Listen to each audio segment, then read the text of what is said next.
Hey guys, it's no secret that I like TV and I like stories, and every so often, if I have a little extra spare time and need to just kick back and relax, I'll have a little bit of a TV marathon. It's pretty normal, I think we're all familiar with what these are. And of course, TV is one of the things that it's easiest to sort of let yourself binge on if you need just that relaxing time, because there's episode after episode after episode, can go on forever. But sometimes when you watch just a little bit too much TV, you start to expect life to reflect that in some way. It makes you realize very distinctly that life is absolutely nothing like TV. The first big difference: funny moments are always spread out throughout just perfectly. Of course, when you're watching a sitcom, you're there to laugh, so there's funny just all throughout, but there are serious moments, there are things that bring you down a little more, and yet there's always that funny moment to make you laugh, just timed just perfectly after something bad happens. And even in dramas and much more serious types of shows, there's always going to be some sort of humor scattered throughout, whether it's dark humor, or just gentle humor, or just kind of thrown in. It's there, it's worked in, the writers know what they're doing. And life,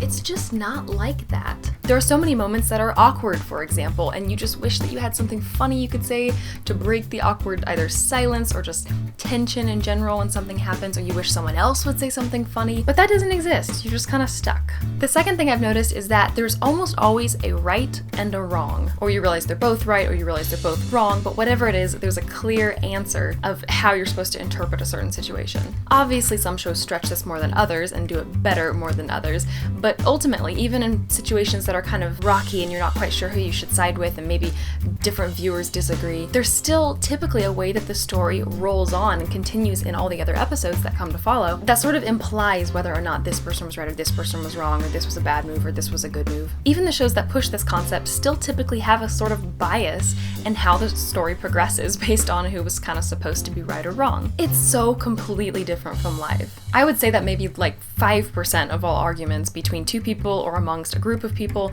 have a very clear-cut right and wrong. All those other times, the 95% or whatever it is, those are all the times when you think differently from the other person and you're not quite sure who's right or who's wrong. Maybe you want to apologize, but you don't know if you should apologize. There's never a clean way to progress from a conflict. The third thing that TV seems to imply is that there is always just that one perfect person out there for you, as long as you're the main character or perhaps a supporting character. And always, without exception, your romance will never work perfectly at first, but eventually, it's gonna be perfect. There's almost always romance, and almost always, if there's a season finale that's planned by the producers and writers, those two people are gonna get together in the end, and it's gonna be lovely. But of course, in real life, relationships come and go. Sometimes you think you're perfect with someone, and then you're not perfect with them, or sometimes somebody that doesn't seem at all to be the person that you're perfect with ends up being someone that you really like. Of course, this also makes life a little bit more fun, because one of the things that drives me crazy about shows is when either it's too obvious from the beginning, or when it's just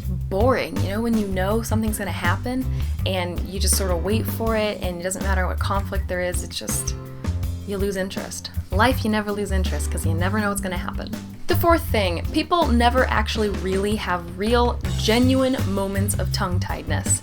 And I said that first take without messing up. I'm so proud of myself, because that doesn't normally happen in real life.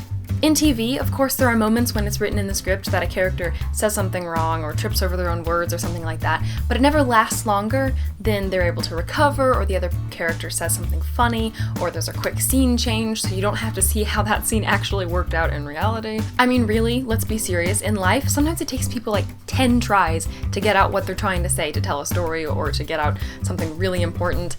It's not always very successful the first time. But of course, in TV, the moments when you really need something to be accurately delivered perfectly, it's gonna be accurately delivered, because they cut out all the other takes where the actor messed it up. And the last thing that I'm gonna rant about today in this particular video is that TV always has a perfect wrap-up in 30 minutes or an hour or however long the episodes typically last. You get used to this flow, especially when you're marathoning.